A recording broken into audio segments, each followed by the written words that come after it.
5 वेळेला भजन म्हणूया. रघुपती राघव राजा राम पतित पावन सीताराम.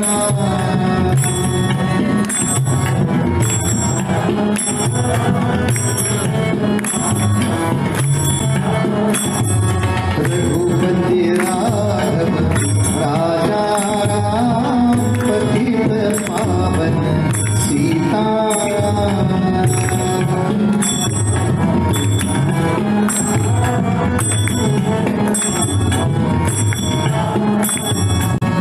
रघुपति राघव राजा राम पतित पावन सीताराम.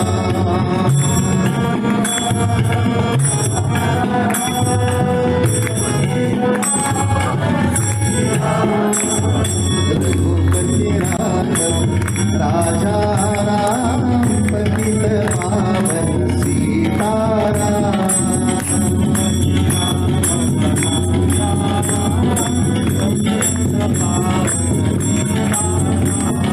रघुपति राघव राजा राम पतित पावन सीताराम.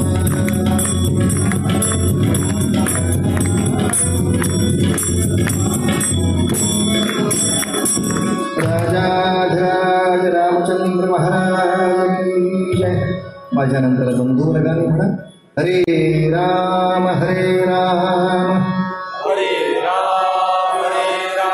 राम राम हरे हरे,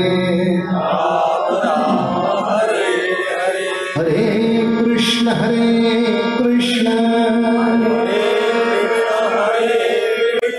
कृष्ण कृष्ण हरे हरे. माता भगिनींचा आवाज, हरे राम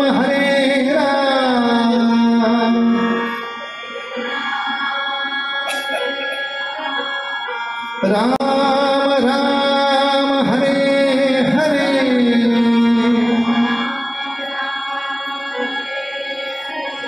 हरे कृष्ण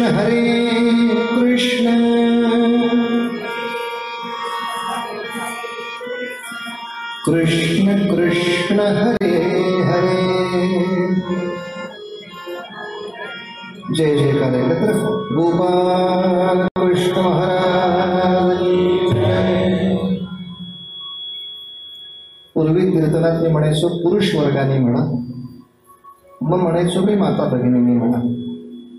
काही पुरुषांनी माझ्याकडे तक्रार केली की त्यांना तुम्ही माता भगिनी म्हणताना आम्हाला नुसतंच पुरुष म्हणता, आम्ही तुमचे नातेवाईक नव्हे का, म्हणून हा फरक केला. बंधू वर्गाने म्हणा, माता भगिनी.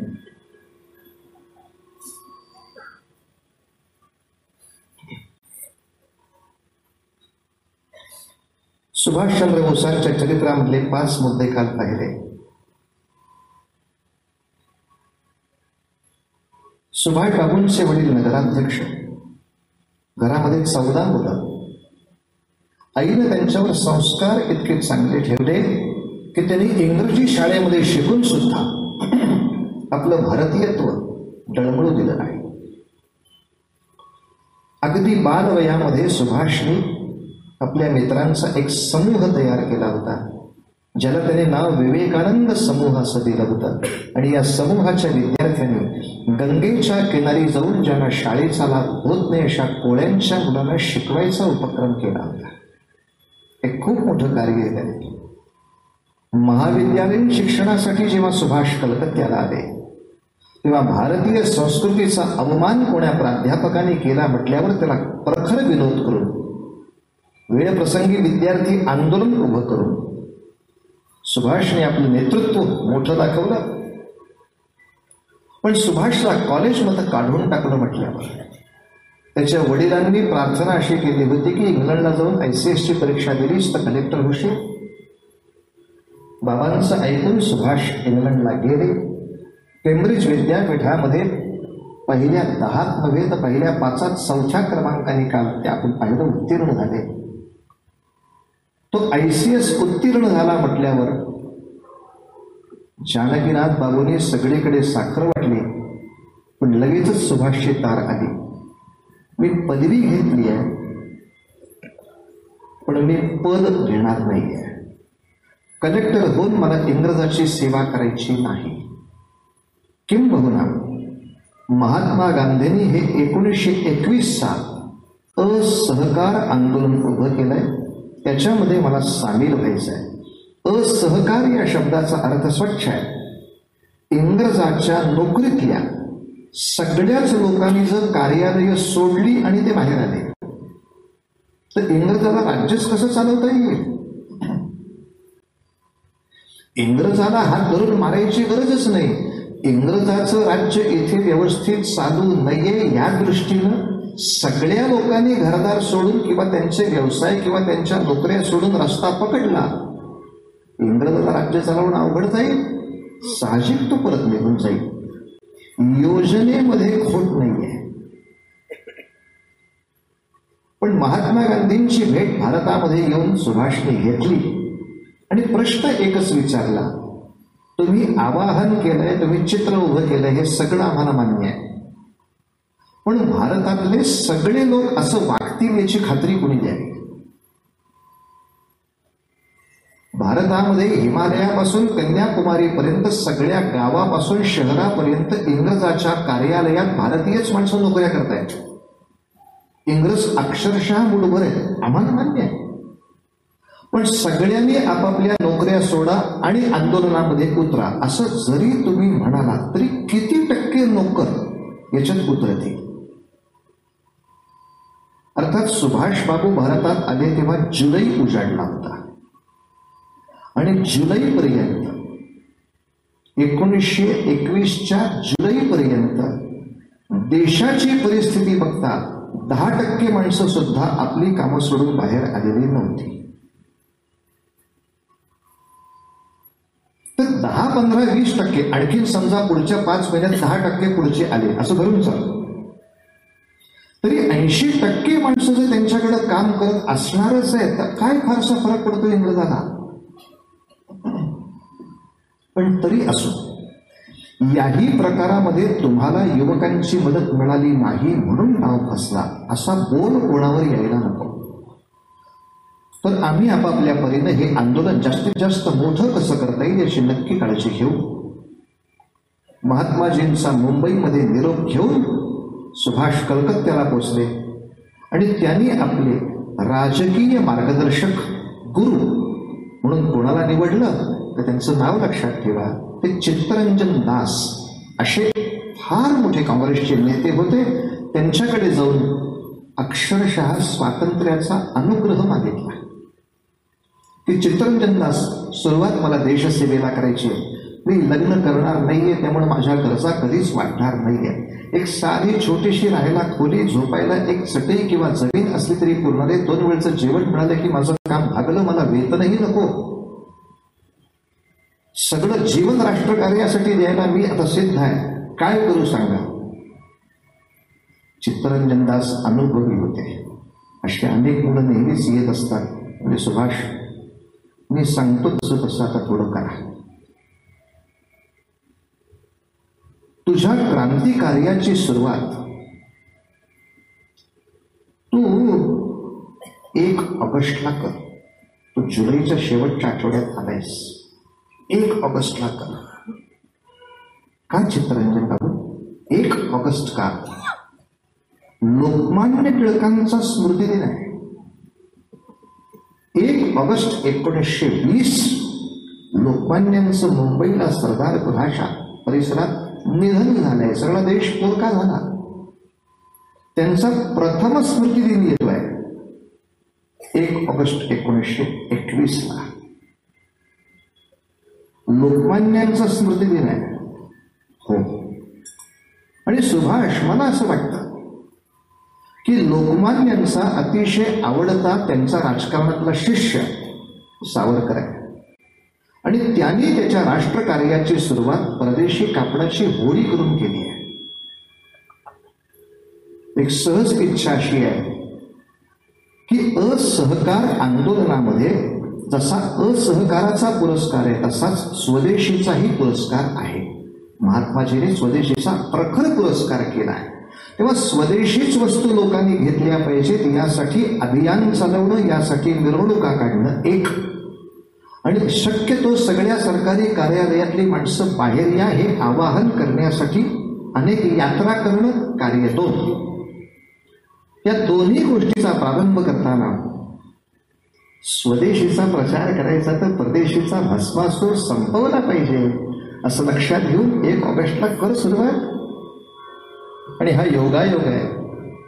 नंतरच्या काळामध्ये खरंच एकत्र कार्य करणाऱ्या या 2 क्रांतिवीरांची, त्यांच्या क्रांती कार्याची सुरुवात एकाच कार्याने झाली, आणि ती म्हणजे परदेशी कापडाची होळी. होळी मांडारे, होळी मांडारे, होळी मांडारे, होळी मांडारे, होळी मांडारे. रिमिक्स आहे रामायणावर. सेतू बांधारे सागर, सेतू बांधारे सागर, सेतू बांधारे सागर, सियावर रामचंद्र की जय. होळी मांडारे, होळी मांडारे, होळी मांडारे, होळी.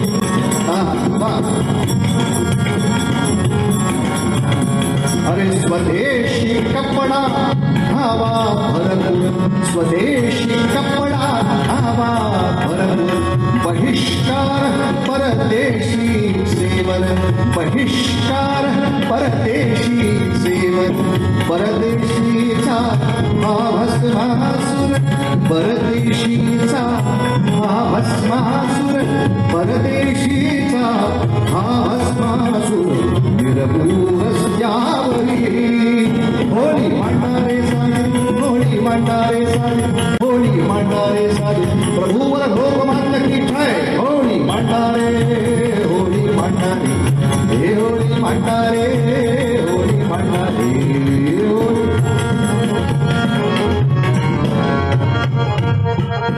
सुभाष, चित्तरंजन दास, इतकंच नव्हे वासंती देवी मोठमोठे क्रांतीवीर आंदोलनामध्ये उतरले, आणि खरंच आंदोलन इतकं चिघळलं की भारतामध्ये लक्षावधी लोकांनी त्याच्यामध्ये स्वतःला झोकून दिलं. लक्षावधी माणसं काम सोडून बाहेर आली म्हणून अटकेत पडली. प्रचंड मोठ्या यात्रा निषेधाच्या चालू झाल्या. हे आंदोलन फार वेळ चालून उपयोगाचं नाही. एवढ्यासाठी भारतीयांची समजूत काढायला इंग्लंडचे राजपुत्र आले. इंग्लंडचे राजपुत्र आले. त्यांनी सगळ्या वरिष्ठ नेत्यांच्या भेटीगाठी घेतल्या. त्यामुळे हे आंदोलन थांबवा. खरं मी आंदोलन थांबवा सांगायला नाही आलो, मी तुमचं अभिनंदन करायला आलोय. मी तुम्हाला थँक्यू म्हणायला आलोय. कशाबद्दल? 1914 ते 1918 ही 4 वर्ष जागतिक पहिलं महायुद्ध झालं. या 4 वर्षाच्या जागतिक महायुद्धात तुम्ही भारतीयांनी आम्हा इंग्रजाची खूप चांगली पाठराखण केली, खूप सहाय्य केलं. आज तुमच्या मदतीमुळे इंग्लंड जगामध्ये अजिंक्य म्हणून उभा आहे. म्हणून भारतीयांना धन्यवाद द्यायला आम्ही आलो. तुमच्या अनेक मागण्या आम्ही मान्य करतो, पण कृपा करून आंदोलन हे मागं घ्या आणि तुमचं अभिनंदन करण्यासाठी काहीतरी तुमच्या मागण्या मान्य केल्याचा आनंद मला मिळावा. म्हणून तुम्ही सांगा, मी त्या मागण्या मान्य करेन. अक्षरशः यशाचा घास हातातोंडाशी आला. स्वातंत्र्य द्या असं म्हटल्यावर ते स्वातंत्र्य देतील इतकी काही पोरकट मागणी कोणाच्याकडे डोक्यात नव्हती, कारण इतकं पटकन शक्यही नव्हतं.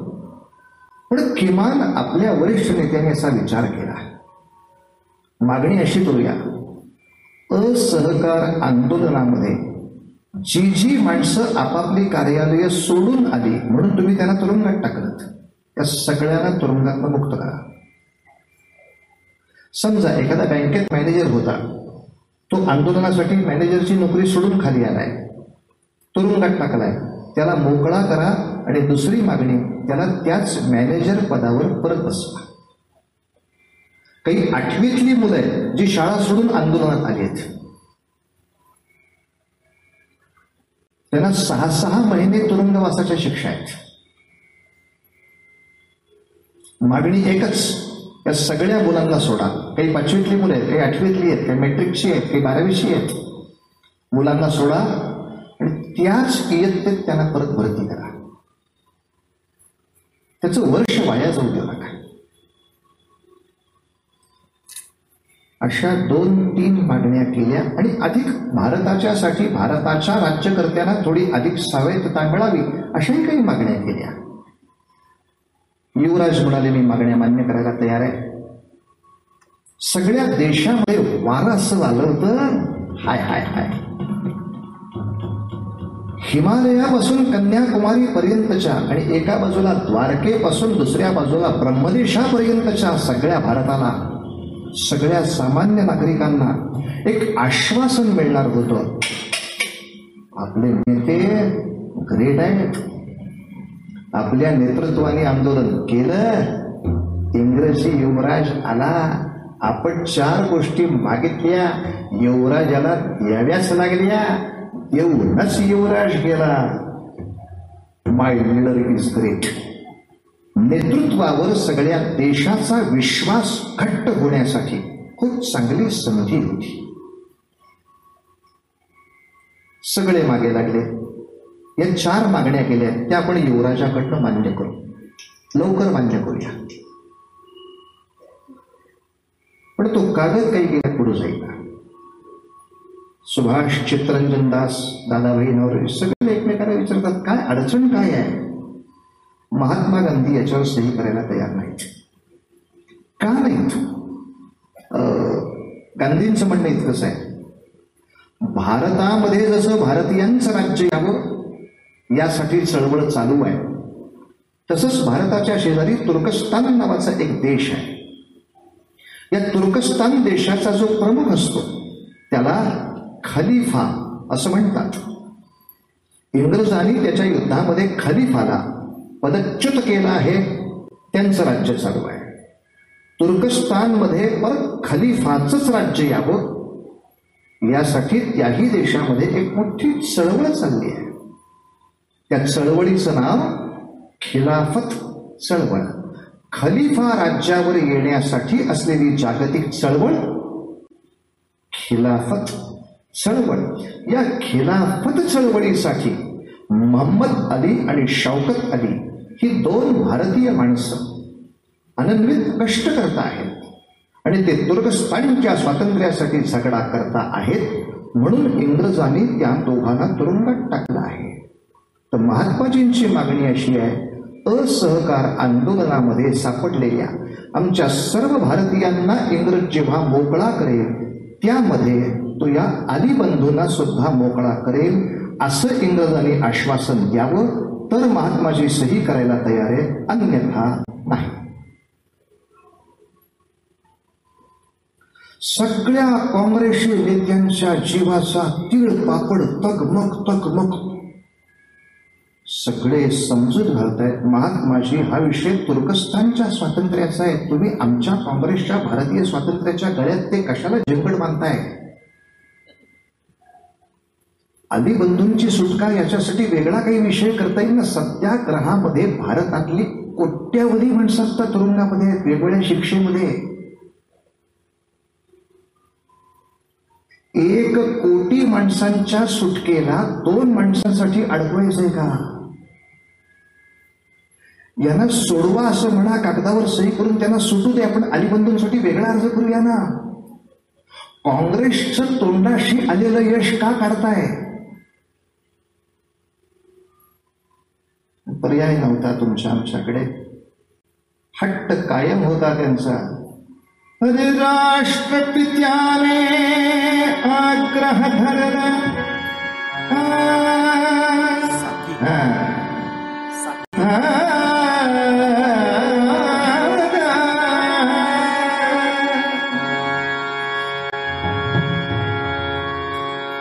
युवराजाने 2 दिवसाची मुदत दिली. 2 दिवसात मला निर्णय सांगा, मी सह्या करून जायला तयार आहे. नक्कीच पाहिजे होतं. मी सुरुवात केली ही साखी आहे, हे आपल्या परंपरेने कळतं आपल्याला. साखी असतात.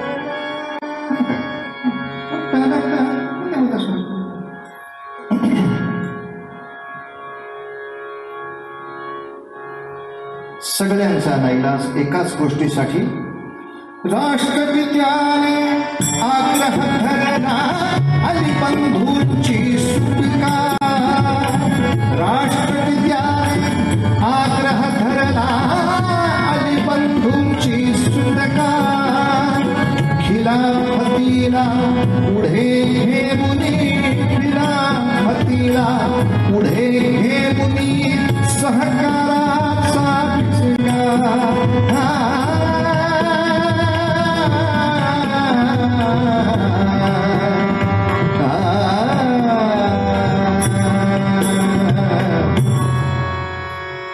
मी कालच बोललो, असा त्यांनी हट्ट धरला. हे चांगलं केलं का वाईट केलं याबद्दल मी काही म्हणणार नाही. ते केलं एवढंच मी सांगणार. पण ह्याची सुरुवात काही 21ला झालेली नाही, ही आधीच पासून झालेली आहे. किंबहुना मुसलमानांना हे स्वातंत्र्याची चळवळ आपली वाटावी म्हणून त्यांना काँग्रेसमध्ये आणा असे यांचे आग्रह चालले होते. काँग्रेस हिंदूंची नाही हे सिद्ध करण्याचा त्यांचा आटापिटा चालला होता. पण मुसलमान काँग्रेसला हिंदूंचीच मानत होते.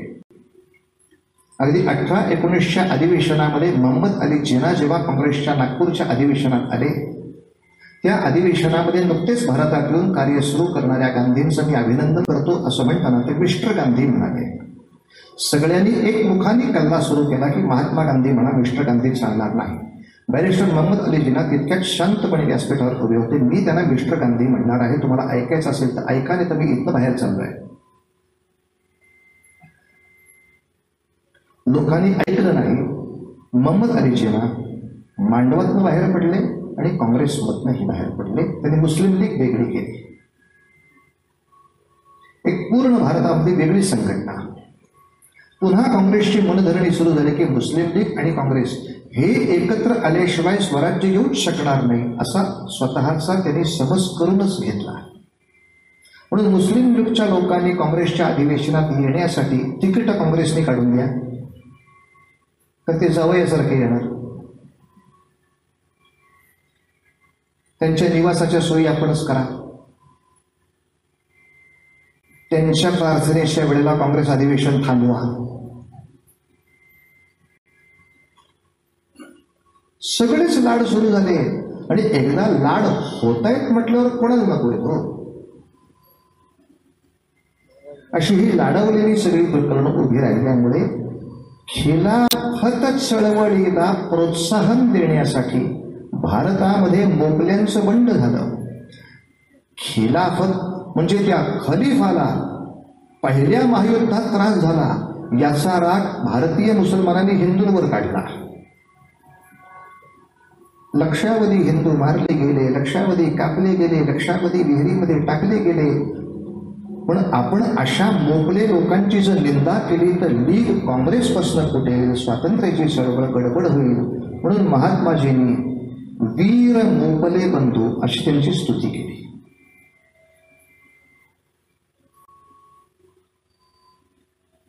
अली बंधूंची सुटका होणार नसेल तर भारतातले हे सगळे लक्षावधी तुरुंगात राहिले तरी चालतील अशी भूमिका त्यांनी स्वच्छ घेतली. 2 दिवस युवराज थांबले आणि निघून गेले. ज्यांना ज्यांना जेवढ्या महिन्याच्या शिक्षा होत्या तेवढ्या भोगूनच त्यांना परत यावं लागलं. फक्त युवराजांनी इतकी सही केली होती की यांना परत कामावर घ्या. हे सगळे परत कामावर आले. इथंच असहकार आंदोलन संपलं.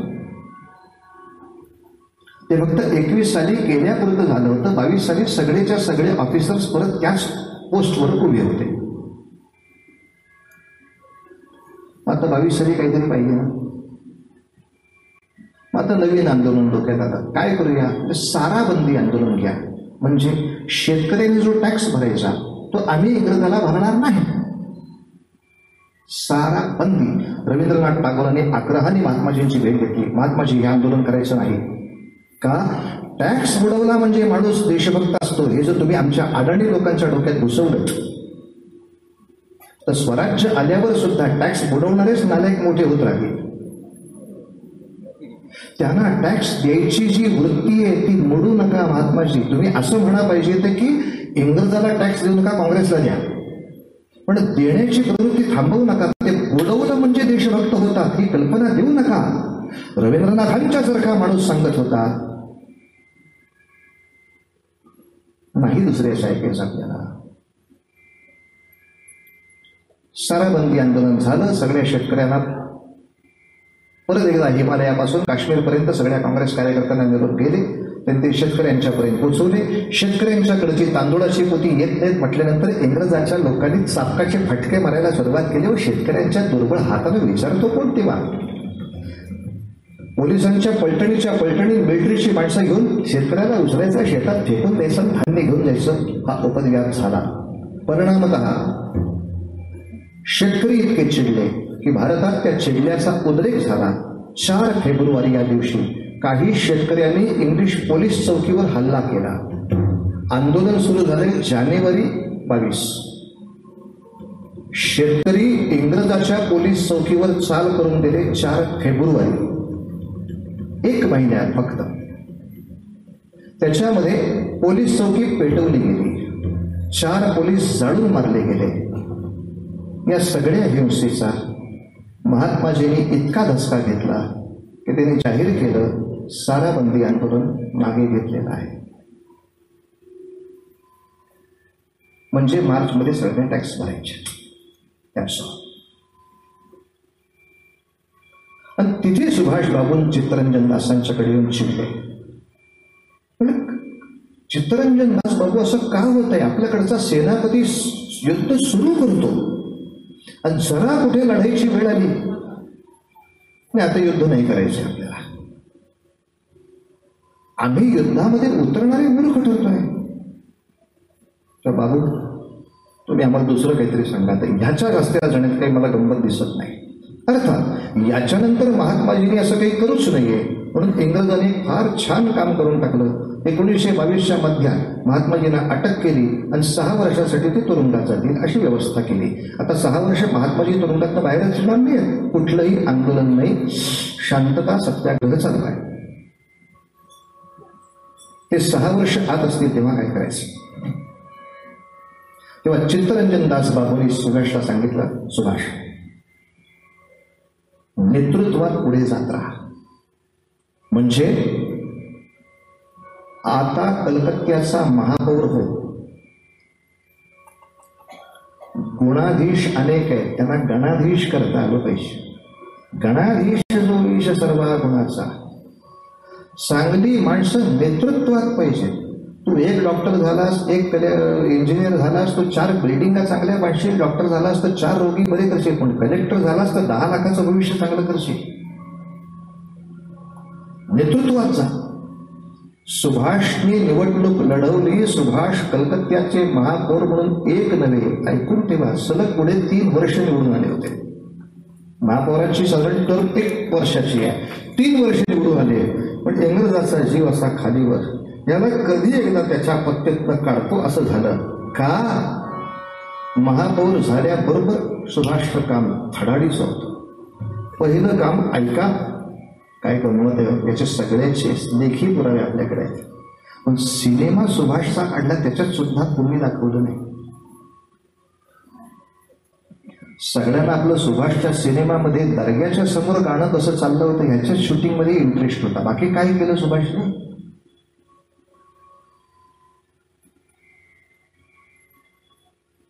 कलकत्ता विद्यापीठाचं जेव्हा तुम्हाला पदवीदान समारंभ होऊन प्रशस्तीपत्रक मिळत असे तेव्हा त्या प्रशस्तीपत्रकावर कालीचं चित्र होतं. कारण काली देवीचं ते स्थान आहे, कालिकत हे त्याचं मूळ नाव आहे. पण मध्यंतरीच्या आमच्या विद्वानांच्या काळात त्या सर्टिफिकेटवरची काली माता काढली होती. सुभाष महापौर झाल्यावर पुढल्या महिन्यामध्ये पदवीदान समारंभ होत्या. सगळ्या पत्रिकेवर पुन्हा काली माता आली. गोष्ट छोटी असते पण फार महत्वाची असते, लक्षात ठेवा. ती काली माता असण्यानी आणि नसण्यानी काय फरक पडणार आहे? तेच म्हणतोय ना, मासू दे ना, नसण्याने काही फरक नाही ना पडणार. मुलगा आपलं का हार मिरच्या खाल्ल्यासारखा का त्रास करून घेताय स्वतःला? छान राहा मग, असू दे ना कालीमाता, काही फरक नव्हता पडत तुम्हाला. आणली कालीमाता. कलकत्ता महानगरपालिकेमध्ये दरवर्षी एक प्रघात होता. कसला प्रघात? एक विशिष्ट निधी बाजूला काढला जायचा लोकांच्या टॅक्समधून. आणि या निधीमधनं काय करायचं? तर जे इंग्रजांचे साहेब रिटायर होऊन इंग्लंडला जाणार आहेत त्यांचे सेंड ऑफ समारंभ करायचे पैसे. की आमच्या देशातून आमचं चांगलं वाटोळं केलं याबद्दल असला सेंड ऑफ निधी.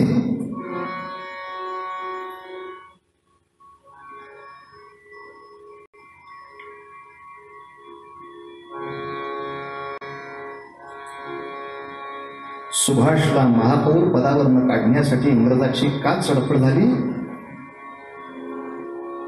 कलकत्त्याच्या पालिकेतला हा समारंभ बंद केला.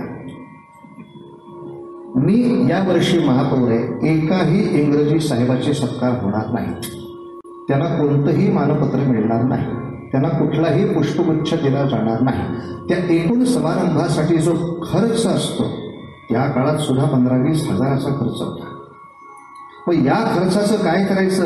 तर सुभाषने आपल्या कार्यकर्त्यांना सांगितलं की आत्ता आपण 1923-24 या कालखंडात आहोत, पण याच्या पूर्वी बंगाल असो, उत्तर प्रदेश असो, हरियाणा असो, यातल्या अनेक भागामधल्या अनेक युवकांनी, अनेक लोकांनी इंग्रजाशी संघर्ष करायचा प्रयत्न केलाय. या संघर्षामध्ये अनेकांच्या घरातली करती माणसं मेली आहेत, ती शोधा आणि त्यांच्या मदतीसाठी हा पैसा पाठवा. इंग्रजाच्या नावावर दमडाने खर्च करून द्यायचा. राणी लक्ष्मीचे वंशज कुठे आहेत शोधा, तात्या टोपेंचे वंशज कुठे आहेत शोधा, अयोध्येच्या नवाबाचे वंशज कुठे आहेत शोधा, त्यांना पैसा देऊ. यांना काय म्हणून द्यायचा? सुभाष असं करू नये, आपल्याकडे पद्धत आहे, चुकीची पद्धत बदललीच पाहिजे. पद्धत 50 वर्ष आहे म्हणजे ती चांगलीच असते असं नाही. गाढवासारखं आयुष्यभर वागलं म्हणून ते काय घोड्यासारखं होत नाही. गाढव ते गाढवासारखंच झालं. सुधारायचं असेल तर बंद सारे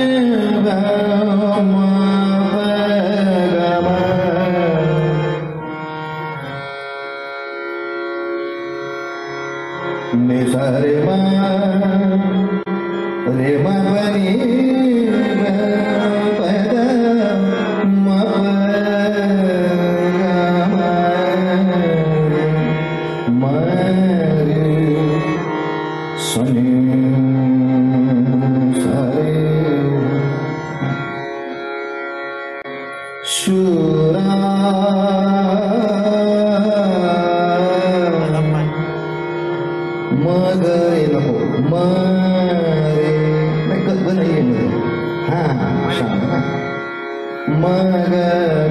दुसऱ्या रागाकडे जाऊ.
मी बंदिले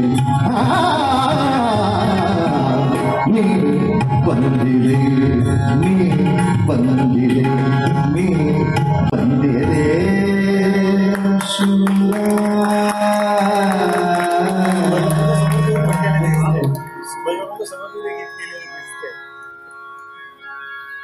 एखादं तरी नाट्यपद म्हटल्याशिवाय सुटका नाही.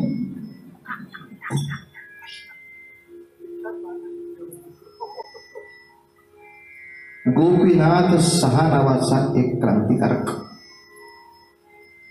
इंग्रजाच्या जुलुमाविरुद्ध चिडला.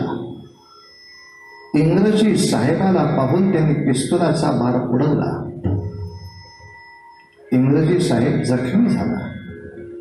गोपीनाथ सहा तुरुंगात गेला. सगळीकडे गोपीनाथ सहाची निंदा चालू असताना काँग्रेस अधिवेशनामध्ये आणि महापौर पदावर असताना सुभाष म्हणाले, इंग्रजांच्या अन्यायाची ही परिणती आहे. कोणी सामान्य माणसाला सहजासहजी शस्त्र घेऊन उठायची इच्छा होत नाही. जेव्हा जुलूमच वाढतं आणि पर्याय राहत नाही, अशा वेळेला आपल्या आप्तेष्टांवर प्रेम करणारी माणसंच शस्त्र घेतात. अशी गोपीनाथ सहाची भलावण झाली. एवढा गुन्हा इंग्रजाला पुरेसा झाला. सुभाष अटक, मंडाले, ब्रह्मदेश. 2 वर्षासाठी मंडाले. मंडालेच्या तुरुंगात गेल्यानंतर सुभाषच्या लक्षात आलं, इथले वातावरण इतकं दूषित आहे. अन्न खाण्यासाठी अन्नाचा घास असा घेतला की तो तोंडात जायच्या आत त्याच्यावर धूळ साठते. इतकी वातावरणात धूळ आहे की नाकातून श्वासावाटे पर्यायच नाही. आत जाते, फुफ्फुसाची वाट लावते.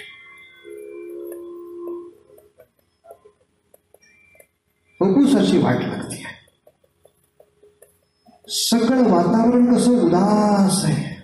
अशा उदास वातावरणात सुभाष बसलेले असताना त्या मंडालेमध्ये असलेला पहारेकरी म्हणाला, क्यों तुम सब बैठे हो, क्या करे? क्यों? याच मंडालेमध्ये बसून लोकमान्य टिळकांनी गीता रहस्य लिहिलं. वातावरण खराब आहे म्हणून लिखाण होत नाही असं नाही म्हटले ते. सुभाषने तो शब्द ऐकला. मात्र गीता रहस्य या शब्दाचा अर्थ भगवद्गीतेमध्ये जे सांगितलंय त्या रहस्यावर बोलणं. अनेकांना हाही अर्थ माहित नाही. पुण्यामध्ये टिळक स्मारक मंदिर आहे. मी आमच्या मित्राला ते दाखवलं. त्या टिळक स्मारक मंदिरात टिळकांच्या जीवनातल्या अनेक प्रसंगांची चित्र काढली आहेत. ती चित्र प्रदर्शनी दाखवली. त्या चित्र प्रदर्शनीत ते चित्र होतं की ते मंडालेच्या तुरुंगात आहे. पुढे दार आहे तुरुंगाचं आणि आत बसून ते गीता रहस्य लिहित आहे. त्याला म्हणलं बाग.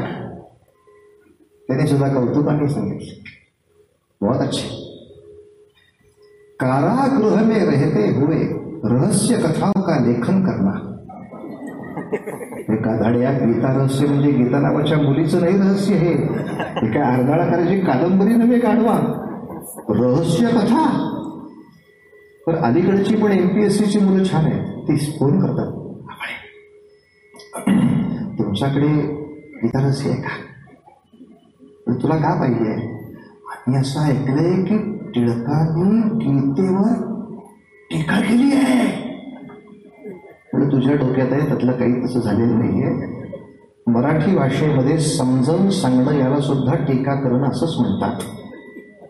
तेव्हा कर्मयोगाचा सिद्धांत टिळकांनी समजून सांगितलाय. तुला टॉक शो वगैरे काही पाहिजे असेल तर तिथं नाही आहे गीता रहस्यात. पण हे ऐकल्यानंतर सुभाषने आपला निराशपणा जो सटकून टाकला. कुठला सुभाष? इतर अनेक राजबंद्यांच्या भेटीगाठी घेतल्या. त्याला विचारलं, तुम्हाला काही प्रश्न आहे का? ते राजबंदी म्हणले, तू पण एक कैदी, तू काय करणार? हा, मी साधा कैदी नाही, मी महापौर आहे. आणि निश्चितपणे एका उच्च सरकारी पदावरचा मनुष्य तुरुंगात असला तर त्याची बाहेरची लोकप्रियता हा जेलरच्या मनावरचा दबाव असतो. इतकं सोपं नाही मला काही करणं. तुम्ही सांगा तुम्हाला काय हवं. कैद्याने सांगितलं. आपल्या मंडालेच्या तुरुंगात रमजान साजरा होऊ शकतो, सुट्टी मिळते. ख्रिसमस साजरा होऊ शकतो, सुट्टी मिळते. नवरात्र होत नाही, हिंदूंना सुट्टी नाही. अच्छा, सुभाषने जेलरची ही भेट घेतली. जेलर, पुढलं नवरात्र आपल्या तुरुंगात होणार आहे.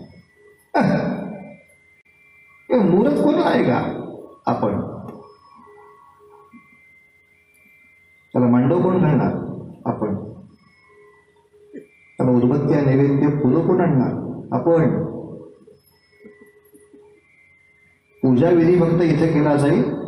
भक्तिगीत गायन फक्त आम्ही आमच्या पद्धतीनं करू, आम्ही आमचे प्रसाद वाटून खाऊ. ही सगळी व्यवस्था आपल्याला करायची आहे कारावास अधीक्षक या नात्याने.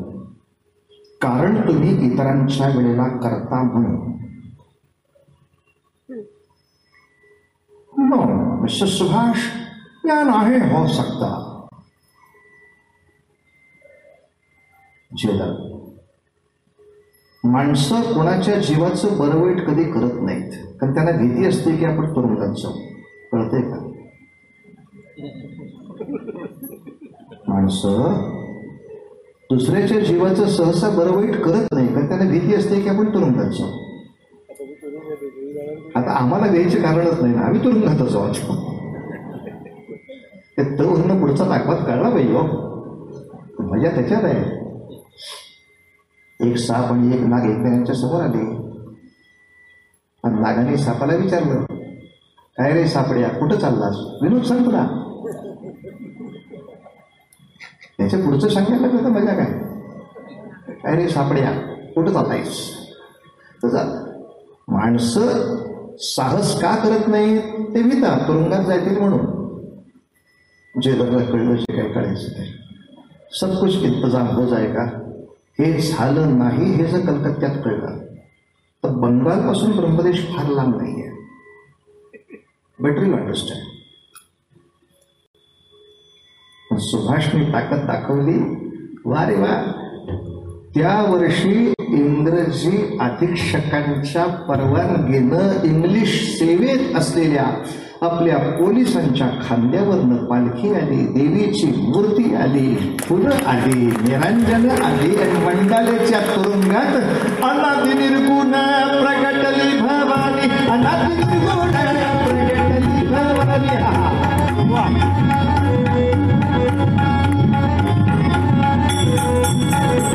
मोहमैशासुर मर्दनाला गोरी त्रिविध तापाची करवया झाडली. हर भक्ताला गोरी पावसी निर्वाणी.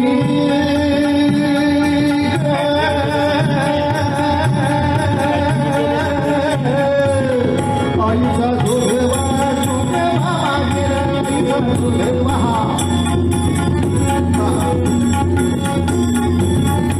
ऐसा जोगवा मागून भेटला, जाऊन महात्मानी नवसव्या भेटला. एका जनार्दनी देखीला देखला, हर जन्म मरणाचा फेरा चुकविला. जोगवा जोगवा जोगवा मागे, जोगवा जोगवा जोगवा मागे, जोगवा. जगदंबा माता की जय. मंडालेच्या तुरुंगात नवरात्रोत्सव सुरू करून दाखवणारा महावीर आणि याचे सगळे कागदी पुरावे देतो हो मी. मला काय साहित्याचं पारितोषिक घेण्यासाठी थापा नाही मारायच्या यार. सत्य असताना सुभाष बाबूंच्या डॉक्युमेंटरीमध्ये सुद्धा हे नाही. पण सगळंच सेक्युलर करायच्या मागे बसलो की हो आपण. जेव्हा 2 वर्षांनी परत आले, तब्येत खूप बिघडली होती. ही तब्येत चांगली करण्यासाठी म्हणून स्वित्झर्लंडला थोडं जावं लागलं. स्वतःच्या खर्चाने काही उपचार प्रदेशात जाऊन घ्यावे लागले आणि परत आले. तोपर्यंत इसवी सन सुरू झालंय 1927. 1927 सगळ्यांनाच माहिती आहे. अतिशय प्रसिद्ध इतिहासातलं ते इसवी सन आहे जेव्हा सायमन कमिशन भारतात आलंय. भारताची पाहणी करण्यासाठी इंग्लंडचं शिष्टमंडळ आलंय. ती 4 माणसं अधिकारी आहेत आणि या 4 अधिकाऱ्यांवरचा अधिकारी जो प्रमुख आहे त्याचं नाव आहे सायमन. म्हणून ह्या 5 जणांच्या टोळीचं नाव सायमन कमिशन असं आहे. पण भारतामध्ये सायमन कमिशनची माणसं जिथे जिथे जातील तिथेच भारतीयांनी विद्रोह केला, आरडाओरडा केला, मोर्चा काढला. तर इंग्लिश लोकांना कळेल इथं काही इंग्रजाचं राज्य सुखाचं चाललेलं नाही. इथले लोक इंग्रजावर खुश नाहीत हे त्याला कळेल. तो इंग्लंडला कळवेल की भारतावर राज्य करणं अवघड आहे. आपण जर सगळे शांतच बसलो तर तो तोच रिपोर्ट करेल, ऑल इंडियन्स लव्ह इंग्लिश. त्याचा गैरसमज नको आहे ना. पुन्हा एकदा प्रश्न आला, महात्माजी सायमनच्या विरोधात भारताने आंदोलन करायचं का? आता तुम्ही प्रश्न विचारात महात्माजींना विचारणार कसं? महात्माजी तर तुरुंगात आहे. सुदैवाने तसं झालं नाही. जरी 22 साली त्यांना तुरुंगात टाकलं होतं तरी सुद्धा त्यांना अपेंडिक्सचा आजार बळावला. त्याच्या ऑपरेशनसाठी त्यांना बाहेर यावं यासाठी इंग्रजांनी संमती दिली आणि त्याच्यानंतर पुढची शिक्षा माफ झाली. म्हणून आता महात्माजी बाहेर होते. महात्माजींनी जर हाक दिली सायमन विरुद्ध संघर्षाला उठा, भारतामध्ये आंदोलनाची लाट येईल. महात्माजी घ्यायचं का आंदोलन? महात्माजींचं उत्तर, मला इंग्रजांनी 22 ते 28 तुरुंगात टाकायची इच्छा केली होती. माझ्या ऑपरेशनसाठी त्यांनी मला लवकर सोडलंय, हे त्यांचे उपकार आहे. पण मी 28 सालापर्यंत तुरुंगात असल्याप्रमाणेच राहणार आहे. तात्पर्य काही करणार नाही तुम्ही 27ला. That's all. मला तसा अजून प्रकाश दिसत नाही. सुभाष तुम्ही काय करणार? 27 साली एक मोठा योग आला की अखिल भारतीय काँग्रेस अधिवेशनात जे पुढच्या वर्षासाठी अधिकारी नियुक्त केले जातात त्यासाठी मतदान असतं आणि या मतदानामध्ये अखिल भारतीय काँग्रेसच्या सरचिटणीस पदाच्या निवडणुकीला सुभाषबाबू उभे राहिले आणि बहुमताने निवडून सुभाषबाबू आल्यानंतर काँग्रेसचा सरचिटणीस म्हणून त्यांनी काँग्रेसच्या व्यासपीठावर स्वच्छ घोषणा केली, सायमनच्या विरोधात ज्यांना जशी जशी आंदोलनं करायची असतील त्यांना संमती आहे. मात्र त्यांनी त्यांच्या सुरक्षेची जबाबदारी काँग्रेसवर टाकू नये. आपल्या अखत्यारीत योग्य ते निदर्शन प्रत्येकाने करावं आणि असं सुभाष म्हणाले. आणि भारतामध्ये इंग्रजांच्या निषेधाच्या 200च्या वर यात्रा निघाल्या आणि अमेरिकेपासून इंग्लंडपर्यंत सगळ्या पेपरला बातमी गेली. महात्माजींनी सांगितल्यावरच भारतातले लोक ऐकतायत हा गैरसमज संपलेला आहे. महात्माजी आंदोलन करायचं का नाही याच्यावर काही बोलायला तयार नसताना सुभाष म्हटला आंदोलन करायचं की सगळ्या भारतात 200 यात्रा निघतात. गांधी सांगतील तरच फक्त ह्या भारतामध्ये काही येईल असं आता राहिलेलं नाही. दुसरं नेतृत्व भारताचं. गांधी नाही म्हटले तरी सुभाष म्हणतो म्हणून हो म्हणायला भारतात प्रचंड मोठी जनसंख्या उभी आहे. Please note the point. या माणसाला आवरला पाहिजे.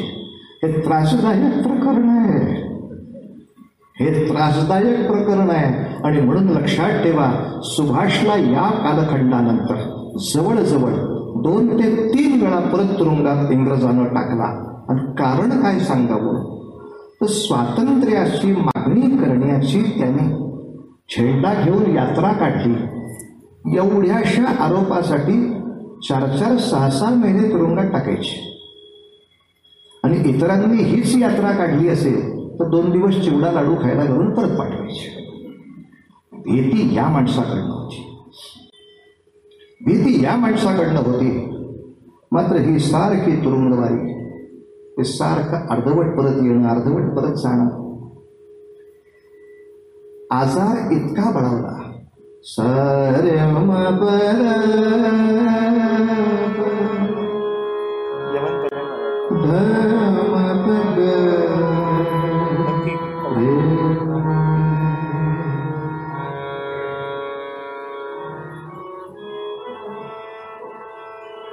जर्मनीला गेलं पाहिजे उपचारासाठी. जर्मनीमध्ये गेलं पाहिजे म्हटल्यानंतर बाबूजींनी गांधींना एक पत्र टाकलं की परदेशामध्ये आपलं वजन खूप आहे. 1931च्या गोलमेज परिषदेसाठी पण आपण गेला होता. युरोपियन देशावर आपलं वजन आहे. म्हणजे प्रकृती फार खालवली यासारख्या तुरुंगाच्या वाऱ्यांनी. पण तुम्ही जर काही तिथल्या परिचित लोकांना पत्र दिलं, परिचय पत्र, तुम्हाला उपचाराच्या दृष्टीनं सुलभ होईल. कारण मी माझ्या व्यक्तिगत खर्चाने हे उपचार घेणार आहे, काही सरकारी खर्च मिळणार नाहीये. मी आंदोलन नाही म्हटल्यावर सुभाष करतो किंवा होऊ शकतं. ही घटना एका संत माणसाला सुद्धा इतकी त्रासाची झाली की अनेक ओळखी असताना महात्माजींचे उत्तर आलं, मी माझी कोणतीच ओळख आपल्याला देऊ शकत नाही, दिलगीर आहे. साधारण असं वाटलं की संत अशा कॅटेगरीकडे आपण जायला लागतो. दिलगीर आहे. इंग्रजांनी पहिली अट घातली, तुम्ही युरोपात जाता जा, पण इतर देशांमध्ये फिरायचं नाही. आता ट्रीटमेंट चालू आहे, थोडासा मला बरं वाटतंच आहे ते इटलीला थोडं जाऊन येऊया, थोडं इकडे तुर्कस्तानकडे जरा जाऊन येऊया, इकडं तिकडं जायचं नाही. ठीक आहे बाबा, मान्य करतो. झालं. 33 साली भारत सोडण्यासाठी सुभाषनी बॅग भरली आणि अचानक निरोप आला, तुम्हाला इकडं तिकडं जाऊ नका असं जे इंग्रज म्हटले ना, त्यांच्या लक्षात आलं की ते जरा चुकलंच. तुम्ही जा इकडं तिकडं, म्हणजे नुसतं जर्मनीत राहू नका, इकडं जा, इकडच्या देशात जा, तिकडच्या देशात जा, फ्रान्समध्ये जाऊन द्या. सुभाषने आपल्या डॉक्टरला विचारलं, डॉक्टर, एवढ्यात रावणाचा विभीषण कसा झाला? मला एकाही देशात जायचं नाही अशी बंदी घालणारा, मी कितीही देश फिरलो तरी चालेल असं का बोलायला लागला? इंग्रज माझ्यावर प्रसन्न वगैरे झालाय का? डॉक्टर म्हणले, सुभाष, गैरसमज करून घेऊ नको. तुझ्या तब्येतीचा मेडिकल रिपोर्ट असा आहे की तू जितका फिरशील तेवढा लवकर मरशील.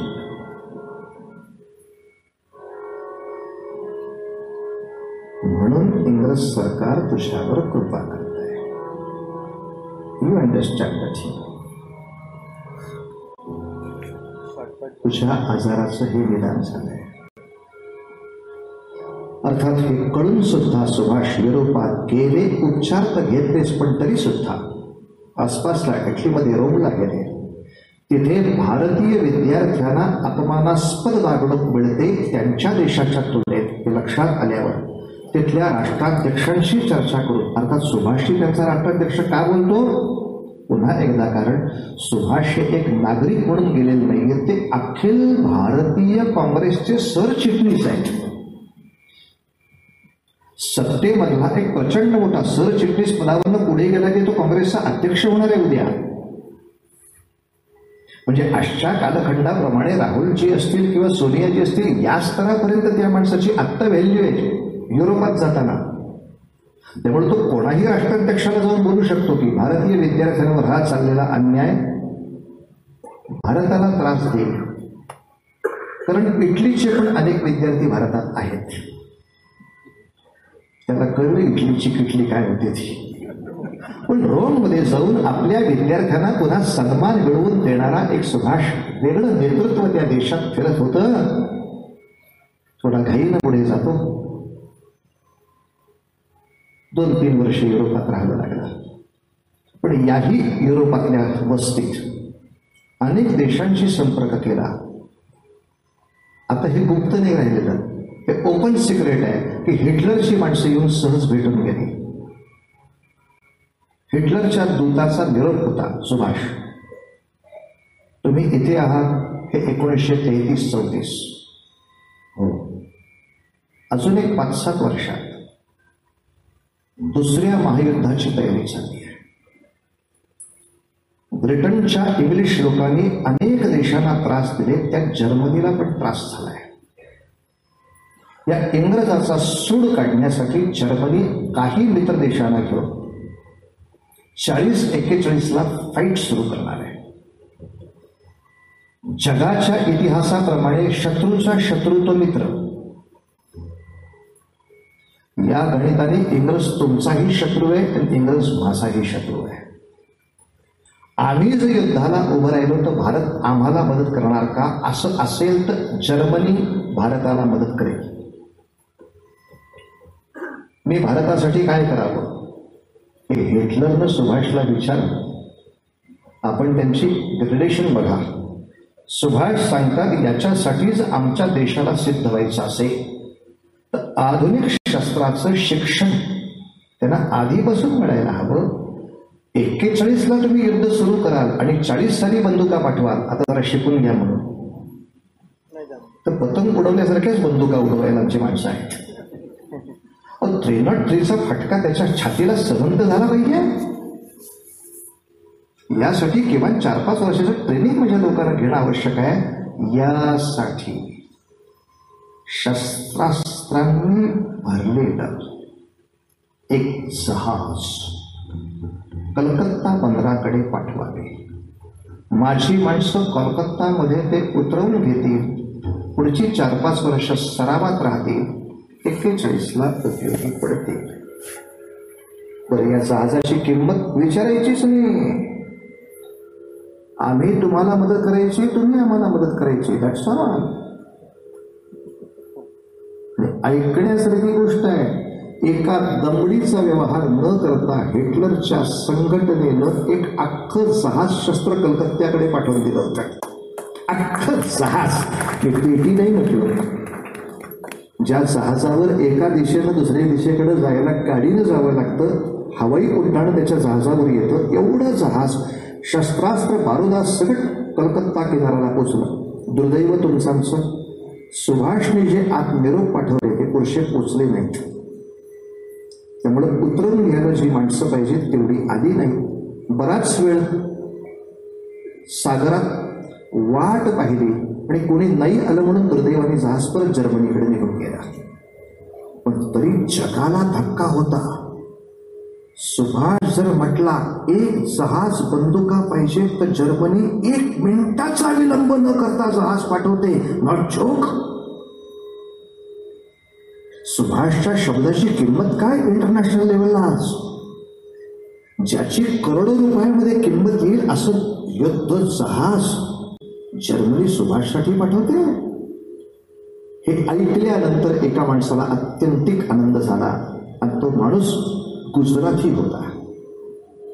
अनेकांना या गुजराती माणसाचं नाव माहिती आहे, विठ्ठलभाई पटेल. काँग्रेसचे खूप मोठे नेते होते, खूप मोठे व्यापारी होते, गडगंड संपत्ती होती. पण सुभाष युरोपामधल्या या सगळ्या देशांना हाताशी धरून भारतासाठी एक फळी उभी करतोय म्हटल्यावर असा आनंद झाला विठ्ठलभाई पटेलना. त्यांची तब्येत खालावली होती म्हणून त्यांनी मृत्यूपत्रात दिलं, माझ्या प्रॉपर्टीतले 1 लाख रुपये आता सुभाषला द्या. कारण तो जे युरोपात काम करतोय ते फार महत्वाचं आहे. 1 लाख रुपये द्या युरोपातल्या देशांचं संघटन बांधण्यासाठी. विठ्ठलभाई मेले. भारतातले लोक विचार करायला लागले, 1 लाख सुभाषला? Not possible.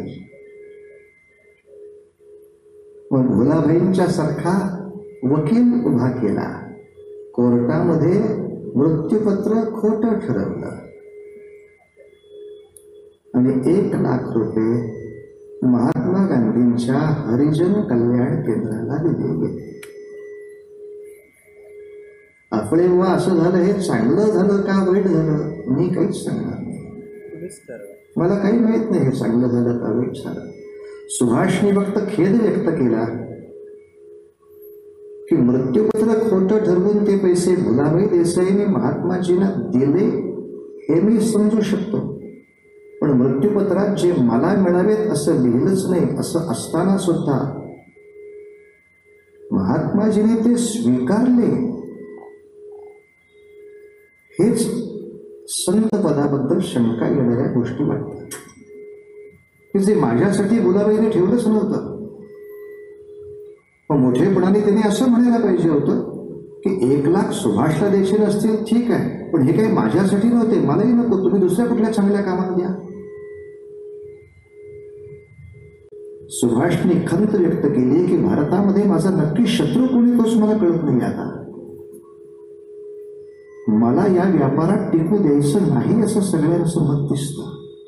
आणि असं काम करत असताना कलकत्त्यातनं निरोप आला, वडील अत्यवस्थ आजारी आहे, सुभाष लवकर या. जानकीनाथ बोस खूप आजारी होते. तो प्रसंग सांगतो, फार गोड आहे, काय सिनेमा छान झाला असतो. आमच्याकडे अकबरावरचे सिनेमे मोठे दाखवतात, राणा प्रतापवर एक नाही. सुभाषचा निरोप पाठवला, कुठलं जहाज मिळतंय कुठलं जहाज मिळतंय हे लक्षात आल्यावर जानकीनाथ राहतील असं वाटत नाही हे डॉक्टर म्हणाले. मग सगळ्यांनी एक डाव केला. सुभाषचा धाकटा भाऊ पुष्कळसा सुभाषसारखा दिसत होता. पण सगळ्या घरातल्या लोकांनी विचार केला, म्हातारं मारायला टेकलंय, त्याला कुठे दिसतंय. सुभाष माझ्यासाठी आला, या आनंदात त्याला मरू दे, म्हणून आपण याला सुभाषचे कपडे घालूया. आणि तो आता काँग्रेसचा सरचिटणीस आहे म्हणून सगळ्या गाड्या, पताका, कार्यकर्ते, घोषणा असं सगळं करायचं, सुभाष बाबू की जय वगैरे. आज सोटापोटात या पाठ्याने यायचं, बापाला सुखाचं मत झालं, सगळा डाव प्लॅन करेक्ट तयार. जानकीनाथांची खरंच अवस्था इतकी विचित्र होती. पाणी पिण्यासाठी सुद्धा पण उघडायला लागायचं, उठून हाताने बसायला लागायचं. सगळं नाटक ठरल्याप्रमाणे झालं. सकाळी 10 वाजता गिर आवाज करत मोटार आली. मोटार आल्याबरोबर कार्यकर्त्यांनी जयघोष सुरू केला, सुभाष की जय, सुभाष की जय झालं. या म्हाताऱ्याच्या अंगात जे अवसान आलं, सुभाषचा आवाज ऐकल्यावर स्वतः 2 कोपरावर उठून बसला, धक्क्याला चेकून. तो धाकटा भाऊ, तो बिचारा जो पटकन आला त्या खोलीमध्ये आला, नमस्कार केला आणि शेजारी कॉटवर बसला. पिताजी ठीक तो हो. बापाने एकच वाक्य सांगितलं, ये मेरा सुभाष नहीं है, ये मेरा सुभाष नहीं.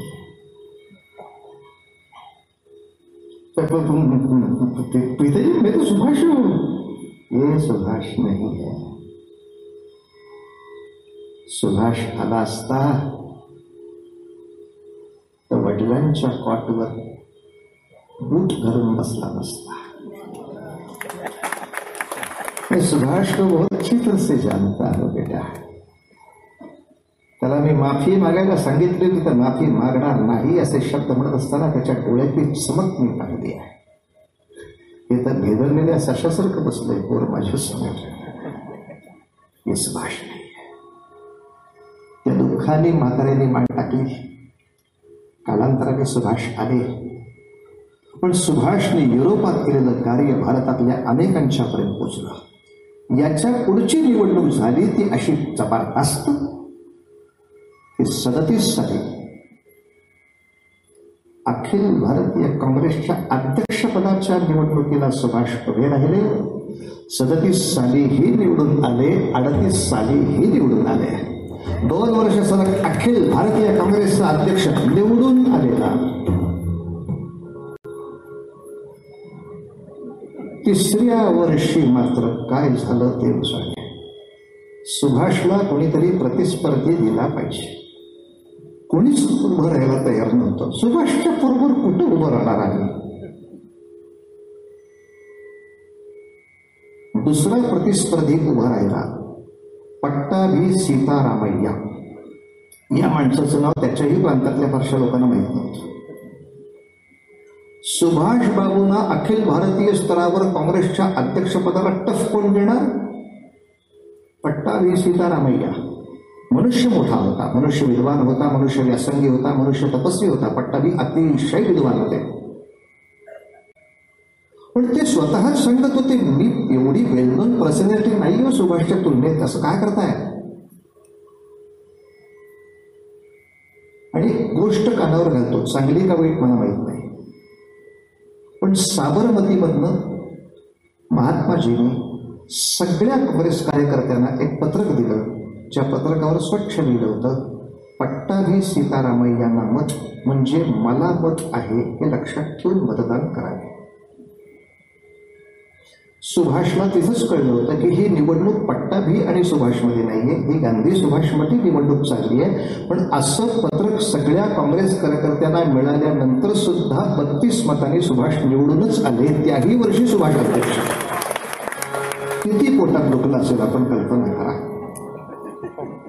तरीही सुभाष अध्यक्ष आणि सुभाष बाबूंनी त्यांच्या आत्मचरित्रात असं लिहिलं की खेळाचा नियम असा असतो, कोणीतरी हरतो कोणीतरी जिंकतो, पण जिंकणाऱ्या टीमनं आणि हरलेल्या टीमनं एकमेकांना शेकहँड करून मैदान सोडायचं.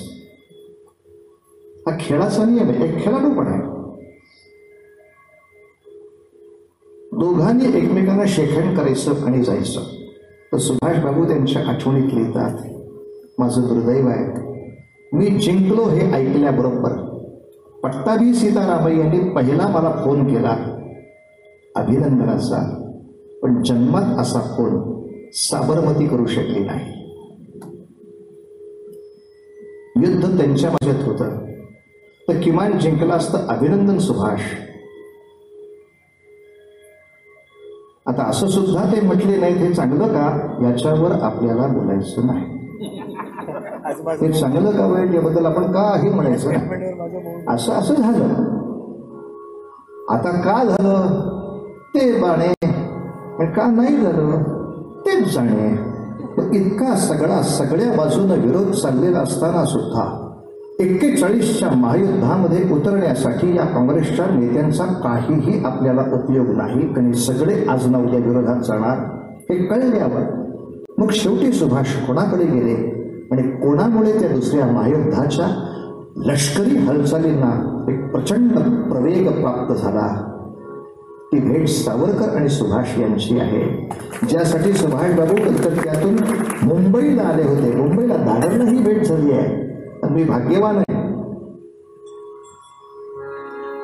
जेव्हा सुभाष बाबू सावरकरांना भेटायला आले होते तेव्हा सावरकरांच्या त्या सावरकर सदनात त्यांचे जे अनेक सहकारी त्यांच्याबरोबर चर्चा करत बसले होते त्यातले एक गोविंद स्वामी आपले होते आमचे वडील, ज्यांनी हे एकमेकांचं स्वागत स्वतःच्या डोळ्यांनी पाहिलंय. सुभाष बाबूंच्या बरोबर बराच काळ राहिले ते गोविंद स्वामी.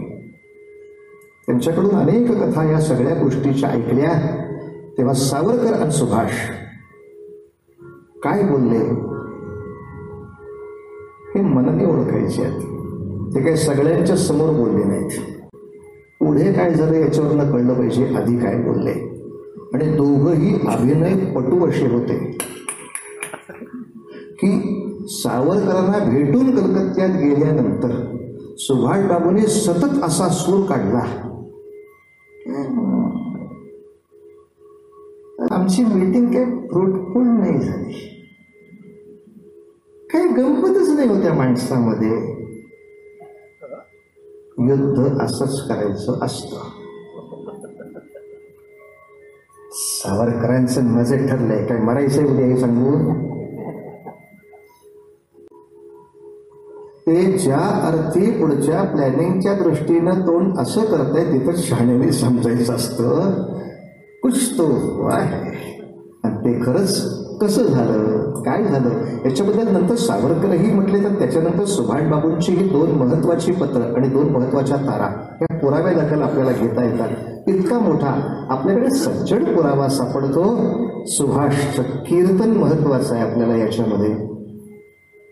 त्यांनी गायन नसेल केलं त्या कीर्तनासाठी, पण सुभाषबाबूंनी भारतातल्या प्रत्येक नागरिकानं आपल्या देशाच्या स्वातंत्र्याच्या संघर्षाला उभं राहिलं पाहिजे.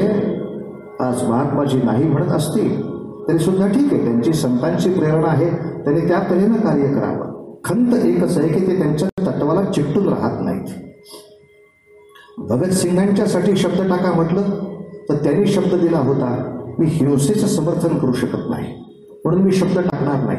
पण काही दिवसातच अब्दुल रशीद नावाच्या माणसानं श्रद्धा आनंद नावाच्या हिंदू संन्याशाचा खून केला होता दिल्लीत गोळ्या घालून. त्या अब्दुल रशीदच्या माफीपत्रावर यांनी स्वतः जाऊन सही केली.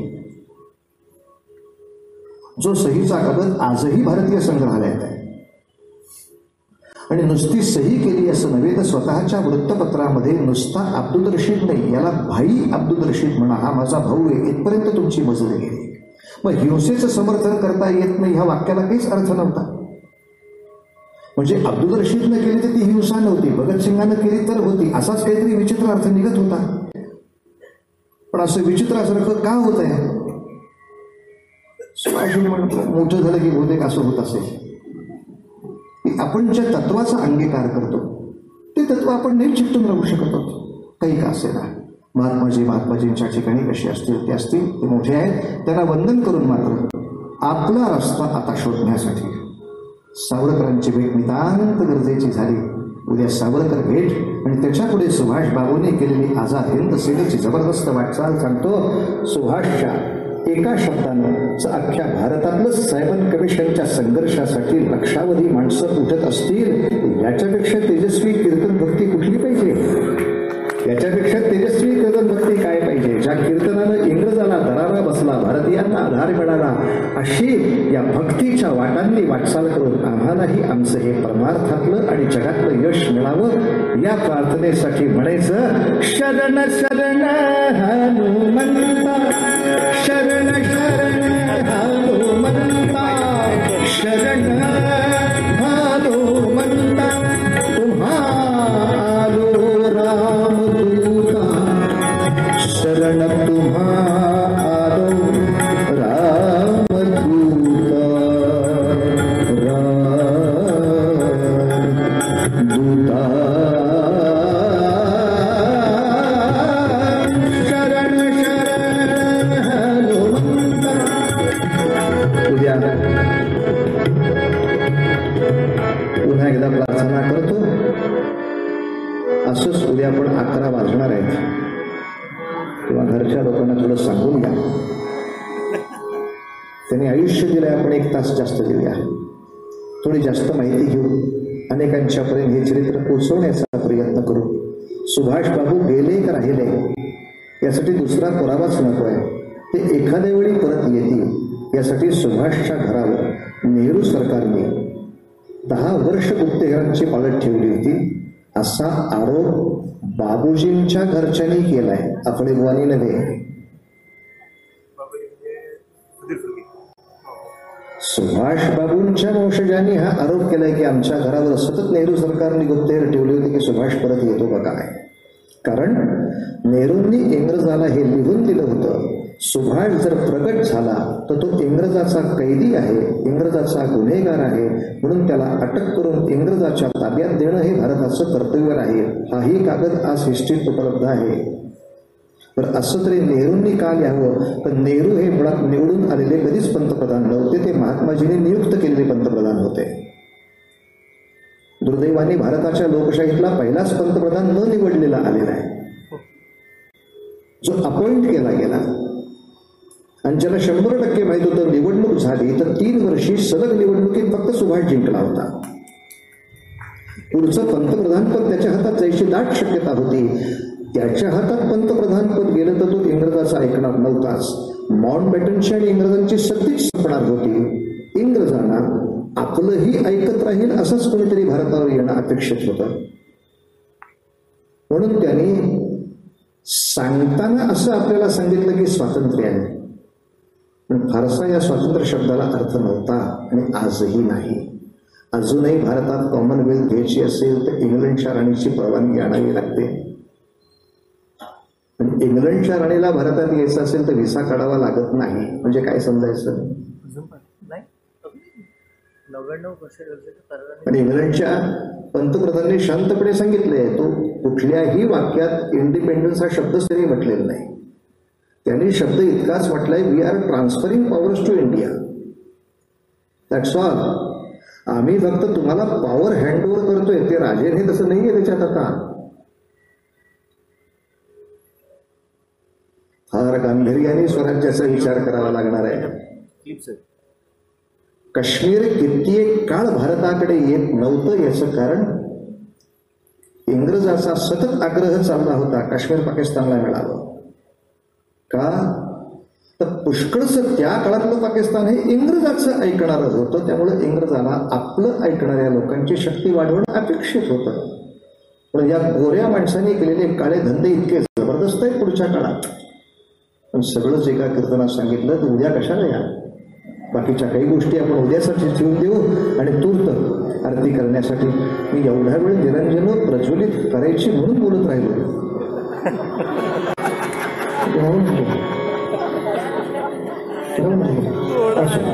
सगळे उभे राहूया आपण आरतीसाठी.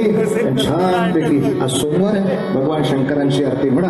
हेच दान देवा देवा तुझा मी शरण, पुन्हा गाईन आवडी हेच माझी सर्व जोडी. नलगे मुक्ती धन संपदा संग संग देगासन, तुका म्हणे गर्भवासी सुखे घालावे आमास. लवथवती विक्राळा ब्रह्मांडी माळा, विषे कंठ काळा त्रिनेत्री ज्वाळा. लावण्य सुंदर मस्तमी बाळा, हे दुनिया जळ निर्मळ वाहे सुरसुळा. जय देव जय देव जय श्री शंकरा. आरती ओवाळू कर्पूर गौरा, कर्पूर गौरा ओळा नयनी विशाळा. अर्धांगी पार्वती सुमनांच्या माळा, विभूतीचे उधळण श्रीकंठ हेळा. ऐसा शंकर शोभे भूमा वेल्हाळा. जय देव जय श्री शंकरा. देवी दैत्य सागर मंडल पैकेले, रामाची अवचित हाला हल उगले. सुरमणी प्राशन केले, नीलकंठ राम प्रसिद्ध झाले. जय देव जय श्री शंकरा. आरती ओवाळू कर्पूर गौरा. जय देव व्याघ्रांबर मणिवरधर सुंदर मदनारी, पंचानन मनोहर जन शुभकारी. शतकोटीचे बीज वासे उच्चारी, रणकुल टिळक रामदासा अंतरी. जय देव जय श्री शंकरा. आरती ओवाळू कर्पूर गौरा. घालीन लुटांगण बंदीन चरण, डोळ्याने पाहिन रूप प्रेमे अलंकेन आनंद पूजन भावे वाळीन प्रेम. तमेव माता पिता तमेव, तमेव बंधु सखा तमेव, तमेव विद्या तमेव, तमेव सर्वं मम देव. कायेन वाचा मनसेन्द्रियेण वा बुद्ध्यात्मना वा प्रमाणं करोमि यत् सकलं परस्मै नारायणाय समर्पयामि. अच्युतं केशवं रामनारायणं कृष्णदामोदरं वासुदेवं श्रीधरं माधवं गोपिकावल्लभं जानकी नायकं रामचन्द्रं भजे. हरे राम राम राम हरे हरे, हरे राम राम राम हरे हरे. हरे कृष्ण गोपाल कृष्ण महाराज की जय. सदा सर्वदा योग तुझा घडावा, तुझे कारणी देह माझा पडावा.